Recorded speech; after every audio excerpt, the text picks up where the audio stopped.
नमस्कार दोस्तों, कृष्ण जन्माष्टमी के पावन अवसर पर आप सभी को स्नेही शुभकामनाएं। आज भगवान श्री कृष्ण के संबंध में एक प्रसंग का वर्णन हम करने जा रहे हैं, जिसे अंत तक जरूर सुनिए। कृष्ण गोकुल से जा चुके थे, उनके साथ ही गोकुल धाम का आनंदमय वातावरण भी विलीन हो गया था।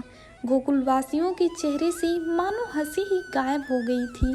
पर्व त्योहार उत्साह के समय वे उदास रहने लगे। वातावरण में केवल सिसकियां ही बची थी। गोकुल में केवल एकमात्र बाबा नंद ही सब तरह चकदमी करते हुए दिख रहे थे। वृद्धजनों को कभी समझाती तो कभी सखियों का मनोहर करती, ग्वाल बाल को हंसाने की असफल कोशिश करती।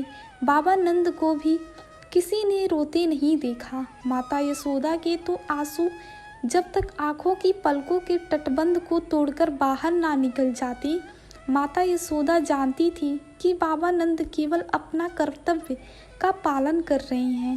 कान्हा के वियोग ने उनके भी दिल को तोड़ दिया है। रात्रि के तीसरे पहर माता यशोदा को सिसकियों की आवाज़ सुनाई दी। उन्होंने उठकर देखा तो बाबा नंद कक्ष के एक कोने में लगातार रोए जा रहे थे। अपनी आंखों से आंसू बहते हुए अश्रु को पोंछ भी नहीं रहे थे। ऐसा दृश्य देखकर माता यशोदा आश्चर्य हो गईं और दौड़ी दौड़ी नंद जी के पास जाकर उन्होंने धीरे से उनके कान में कहा, आप भी कान्हा के जाने का कारण इतना विलाप कर रही हो ना, आप ना रोइए। अद्भुत होता है नारी हृदय, वे भले कितना ही रुदन कर ले, दुख के सागर में डूब जाएं, परंतु उन्हें रोता नहीं देख सकती जिनसे वे प्रेम करती हैं। पति का रोना देखकर माता यशोदा ये भूल गई कि वे कृष्ण की माता भी हैं। उन्हें याद रहा तो बस यह कि वे नंद की पत्नी हैं। अपना सारा दुख भूलकर वे नंद जी को चुप कराने में लग गईं। बाबा नंद पत्नी यशोदा जी को देखकर आश्चर्य में पड़ गईं। महीनों भी कृष्ण के वियोग में रोने वाली आज मुझे चुप करा रही है। उन्होंने कहा, यशोदा तुम क्या कर रही हो, तुम खुद अपना सुध-बुध खो चुकी हो। माता यशोदा ने कहा, आप यह तुलना क्यों कर रही हो जी? नारी तो जन्मजात मोह माया में पड़ी रहती है, इसलिए बार बार आंसू निकल जाते हैं। पुरुषों को यह शोभा नहीं देता। आप भला क्यों रोएं? कन्हैया तो वहाँ राजकुमार बना बैठा होगा, यहाँ गांव में उसके लिए रखा ही क्या था। आप उदास मत होइए।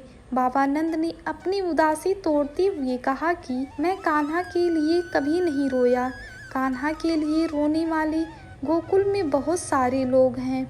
मैं तो उसके लिए रो रहा हूँ जिसके लिए कोई नहीं रोया। पिछले 12 वर्ष से मैं जब जब भी रोया बस उसी के लिए रोया हूँ। यशोदा, माँ यशोदा की आंखें खुली की खुली रह गई।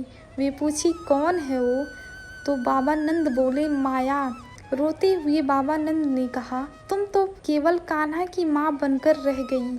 उस रात तुम्हारी कोख से एक कन्या रथ ने भी जन्म लिया था, जिसकी तुम वास्तविक माँ थी। तुम यह भी भूल गई कि हमारा कान्हा यदि जीवित है तो वह केवल पुत्री के बलिदान के कारण ही। हमारी पुत्री का दुर्भाग्य तो देखो, उसके लिए किसी ने कभी आंसू नहीं बहाए। माता यशोदा का हृदय कांप उठा। उन्होंने रोते हुए पति के कंधे पर सर रख दिया। बाबा नंद ने माता यशोदा को समझाते हुए कहा, जानती हो यशोदा, किसी भी युग को कृष्ण यूं ही नहीं मिल जाते। उनके लिए किसी न किसी माया को अपना बलिदान देना ही पड़ता है। हर सभ्यता कृष्ण को जन्म देने का मूल्य चुकाती है। योग शासक पाने के लिए प्रजा को भी मूल्य चुकाना ही पड़ता है। हम सबने इस योग को उद्धारक को जन्म देने का मूल्य चुकाया है, पर सबसे बड़ा बलिदान हमारी पुत्री ने दिया है यशोदा। माता यशोदा कहाँ तो आई थी बाबा नंद को चुप कराने के लिए, यहाँ आने पर स्थिति विपरीत हो गई। वे खुद रोने लगी। नंद जी ने उन्हें शांत करते हुए कहा, हमारा तो जन्म ही इसीलिए हुआ था कि हम श्री कृष्ण की बाल लीलाओं के साक्षी बने और उनका सहयोग करें। वह तो हम लोगों ने कर लिया। भविष्य में जब भी कोई भी ग्रंथकार कृष्ण कथा को लिखेगा तब हमारा उल्लेख यहीं तक करेगा। समय ने हमारे लिए एक सीमित दिशा निर्धारित कर दी है। माता यशोदा चुपचाप पति की ओर देख रही थी। बाबा नंद ने शांत पर गंभीर स्वर में कहा, यशोदा, हो सके तो अब तुम कभी मत रोना। कृष्ण के लिए बहाए गए आंसू से कहीं न कहीं हमारी पुत्री का अपमान होगा। यहाँ से जाने के बाद उससे मिलना भी होगा, तब हम उसे क्या जवाब देंगे। अब तुम कभी मत रोना। बाबा नंद ने देखा यशोदा बिल्कुल चुप हो गई, पर वे ये भी जानते थे कि हकीकत यही है, यशोदा उनकी बात कभी ना मान पाएंगी। माँ का दिल जो ठहरा। वीडियो पसंद आए तो प्लीज़ सब्सक्राइब कीजिए, हमें सपोर्ट कीजिए। धन्यवाद।